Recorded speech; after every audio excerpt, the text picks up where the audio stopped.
One of the most striking phenomena in the gospel is the endless confrontations between Jesus and the religious authorities.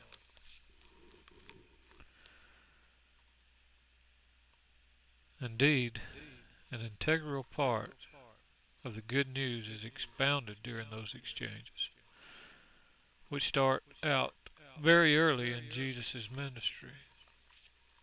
In a way, Jesus lays out his mission statement on one occasion when he discusses his relationship to the law. I have not come to destroy the law, but to fulfill it. Verily I say to you, until heaven and earth pass away, not one jot or tittle of the law will be lost until it is all fulfilled. Unless your justice exceeds that of the scribes and Pharisees, you shall not enter into the kingdom of heaven. Then Jesus goes on to proclaim that goodness is not in the eternal observances of the commandments, but in the spirit that inspires the proper observance of the law. A person can keep all the commandments, yet never do one good act. Commandments are negative. They tell you what not to do. Jesus was positive.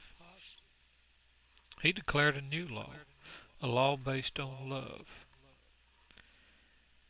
If you're offering your gift at the altar and you remember your brother has anything against you, leave your gift on the altar and go first and reconcile with your brother.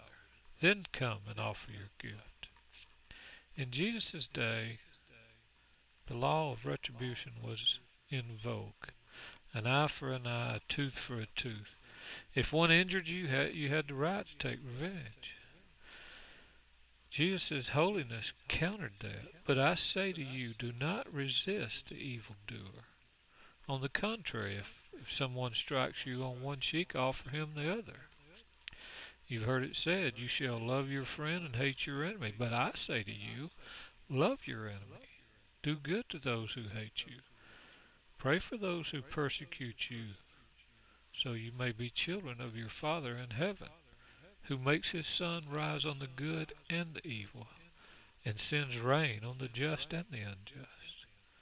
You therefore are to be perfect, as your heavenly Father is perfect. In those words, Jesus outlines his understanding of goodness. Perfection, as God is perfect, is not in the observance of the law and commandment. God does not observe laws and commandments. God's perfection is in his love. It is his essence. God is love. And whoever is of God is inspired by love.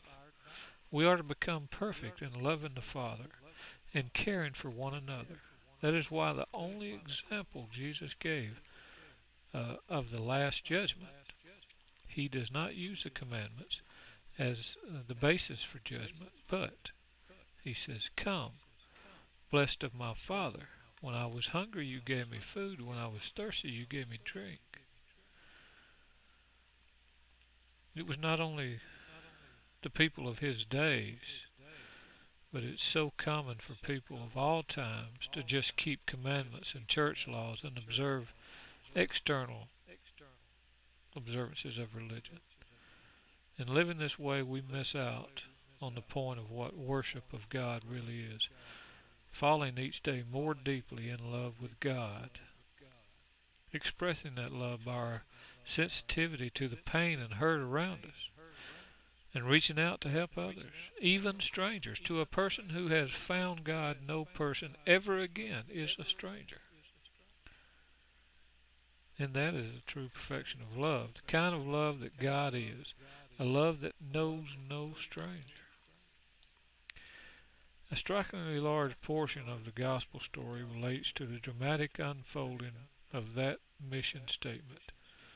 The conflict between the scribes and the Pharisees and the Good Shepherd is the tension between those obsessed with inflexible insistence on the letter of the law, regardless of the damage inflicted on people, and the Good Shepherd, who went out in search of the bruised and hurting sheep, driven away by the self-righteous.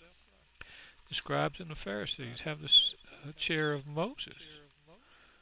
All that they command you, therefore, observe and do, but do not imitate them, for they walk long but do nothing.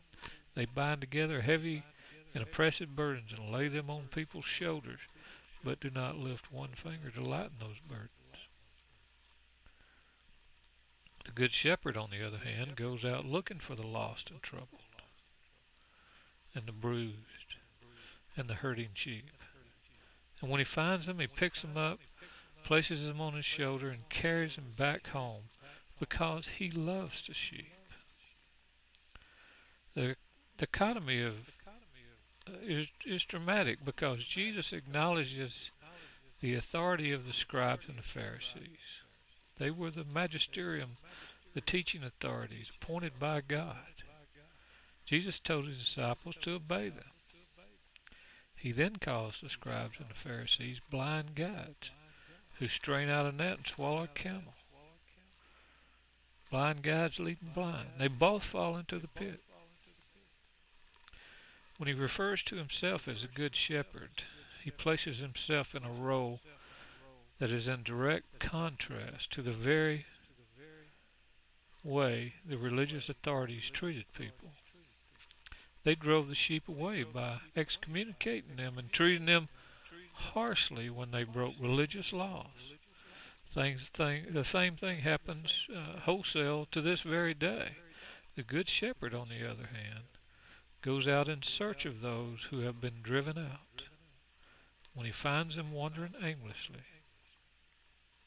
hurt and bruised, he gently picks them up, binds their wounds, and carries them back home.